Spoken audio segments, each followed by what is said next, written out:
ঢাকাই চলচ্চিত্রের আলোচিত নায়িকা মাহিয়া মাহি বর্তমানে অবস্থান করছেন যুক্তরাষ্ট্রের নিউ ইয়র্কে। তবে আকস্মিক এ সফরের উদ্দেশ্য সম্পর্কে স্পষ্ট কিছু জানাননি মাহি। নিউ ইয়র্ক পৌঁছেই নিজের ফেসবুক অ্যাকাউন্টে কয়েকটি ছবি শেয়ার করে মাহি লিখেন, ঠিক আছে, ধন্যবাদ, বিদায়। এই বার্তাটি ঘিরেই শুরু হয়েছে নানা গুঞ্জন। ভ্রমণের কারণ জানতে চাইলে মাহি বলেন, ভিসা পাওয়ার পর আর আসা হয়নি যুক্তরাষ্ট্রে, সময় বের করে তাই আজ এলাম। যদিও অনেকে বলছেন মাহি যুক্তরাষ্ট্রে স্থায়ীভাবে বসবাস করবেন, কিন্তু মাহি স্পষ্ট করে জানিয়েছেন, আমার বাচ্চা দেশে রয়েছে, নিউ ইয়র্ক ও আশেপাশে ঘুরে তারপর আবার ফেরত যাব। আর ফেসবুকে দেওয়া রহস্যময় বার্তার বিষয়ে জানতে চাইলে তিনি শুধু হেসে যান।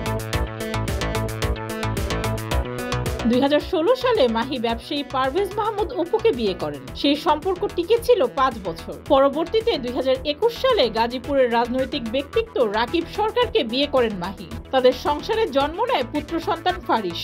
কিন্তু 2.5 বছরের মাথায় সেই সম্পর্কেও বিচ্ছেদ টানেন মাহি। চলচ্চিত্রে আবার ফিরে আসার ঘোষণা দিলেও মাহি এখন পর্যন্ত নতুন কোনো সিনেমায় কাজ শুরু করেননি। সর্বশেষ মাহিকে দেখা গেছে রাজকুমার চলচ্চিত্রে, যেখানে তিনি শাকিব খানের মায়ের চরিত্রে অভিনয় করেছিলেন অতিথি শিল্পী হিসেবে। ডেস্ক রিপোর্ট, যুগের চিন্তা।